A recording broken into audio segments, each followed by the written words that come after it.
ਅਗਲੀ ਖਬਰ ਦੇ ਵੱਲ ਵਧੀਏ ਤੇ ਆਪਾਂ ਗੱਲ ਕਰੀਏ ਇਸ ਵੇਲੇ ਔਰੰਜ ਕਾਉਂਟੀ ਜ਼ਿਲ੍ਹਾ ਅਟਾਰਨੀ ਦੇ ਦਫ਼ਤਰ ਦੀ। ਤਾਂ ਉੱਥੋਂ ਇੱਕ ਖਬਰ ਆ ਰਹੀ ਹੈ ਕਿ ਜਿਹੜਾ ਇੱਕ 33 ਸਾਲਾ ਬੰਦਾ ਹੈ, ਜਿਹਨੂੰ ਇੱਕ 12 ਸਾਲਾ ਕੁੜੀ ਨੂੰ ਇੱਕ ਜਨਤਕ ਰੈਸਟਰੂਮ ਦੇ ਅੰਦਰ ਰਿਕਾਰਡ ਕਰਨ ਦੇ ਦੋਸ਼ ਹੇਠ ਗ੍ਰਿਫਤਾਰ ਕੀਤਾ ਗਿਆ ਸੀਗਾ।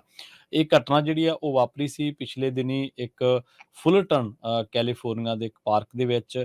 ਤੇ ਜੈਕਬ ਐਂਥਨੀ ਐਰੀਓਲਾ ਨਾਂ ਦਾ ਇਹ ਬੰਦਾ, ਜਿਹੜਾ ਜਿਹਦੀ ਉਮਰ 33 ਸਾਲ ਦੱਸੀ ਗਈ ਹੈ, ਉਹਦੇ ਤੇ ਦੋਸ਼ ਲੱਗਿਆ ਕਿ ਉਹਨੇ ਇੱਕ ਪਬਲਿਕ ਰੈਸਟਰੂਮ ਦੇ ਅੰਦਰ ਇੱਕ 12 ਸਾਲਾ ਕੁੜੀ ਨੂੰ ਰਿਕਾਰਡ ਕੀਤਾ।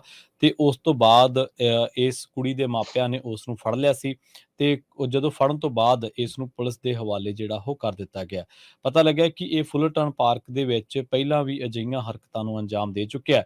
ਤੇ ਜੈਕਬ ਐਂਥਨੀ ਐਰੀਓਲਾ ਦੇ ਉੱਤੇ ਹੁਣ ਬੱਚਿਆਂ ਦੇ ਨਾਲ ਜਿਹੜੀ ਪੋਰਨੋਗ੍ਰਾਫੀ ਕਰਨ ਜਾਂ ਉਹਨਾਂ ਦੇ ਨਾਲ ਗਲਤ ਤਰੀਕੇ ਨਾਲ ਛੇੜਛਾੜ ਕਰਨ ਜਾਂ ਉਹਨਾਂ ਨੂੰ ਫਿਜ਼ੀਕਲੀ ਐਕਸਪਲੋਇਟ ਕਰਨ ਦੇ ਜਿਹੜੇ ਐਲੀਗੇਸ਼ਨਸ ਨੇ, ਦੋਸ਼ ਨੇ, ਚਾਰजेस ਨੇ, ਉਹ ਹੁਣ ਪੁਲਿਸ ਦੇ ਦੱਸਣ ਦੇ ਮੁਤਾਬਕ ਫਰੇਮ ਕੀਤੇ ਜਾਣਗੇ। ਜੀ।